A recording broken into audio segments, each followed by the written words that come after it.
Well, here's my head scratchers of the morning, and the head scratcher starts off: the Reformed or the Calvinist or the TULIP people. Do you happen to see any correlation between what we see in America, like the epidemic of, well, I'm not responsible for that, or it can't be my responsibility, or it's his fault, or it's my mom's fault, or it's my dad's fault, or somebody else's fault? But do you see that the position of Calvinism,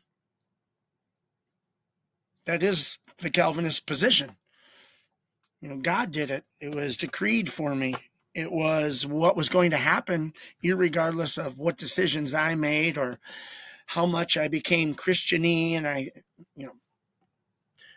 no matter how much Bible doctrine I took in, no matter how much I thought I was going to learn and be able to use what I've learned to make better decisions in my Christian walk, I was still predetermined. So the Christians even fail because of the position of Calvinism, which the head scratcher is, it seems like responsibility is taken away from the human and given to God. Now, keep in mind, I know most Calvinists are good Christians who don't think that way, but for the bad Christians, they do think that way, and it's a head scratcher.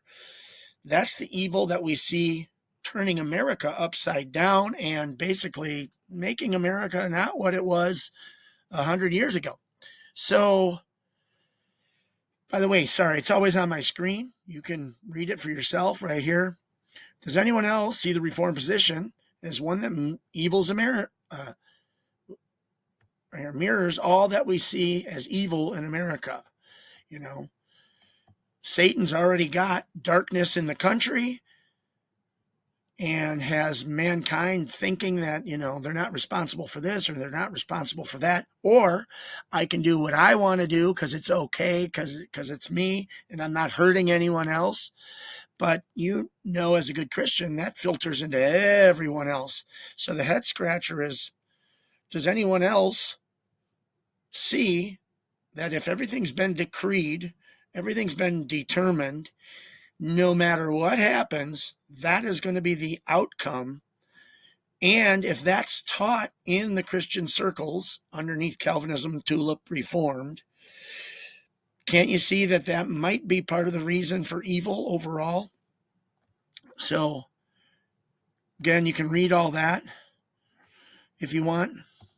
We have no chance to hope to choose Christ first unless God chose us.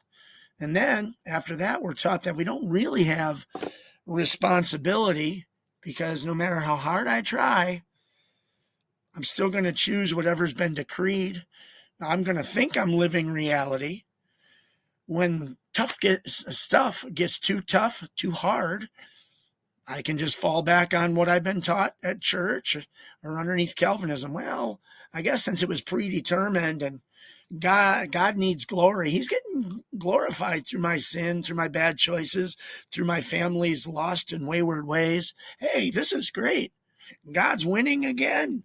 Well, hopefully you see 72 head scratchers in there. Whoa, 72 virgins, 72. Why did that number come into my head? Obviously, 72 virgins, if you didn't know, is what the Islamic people get promised if they, I can't remember the word right now, when they basically kill themselves for their Allah, the men are promised 72 virgins in their heaven. Anyway, so I'm going to let you read this, and then I'm going to be done. 4 minutes is long enough. I can't think of anything more evil. Matches what Bible kind of says Satan is doing. And over and out.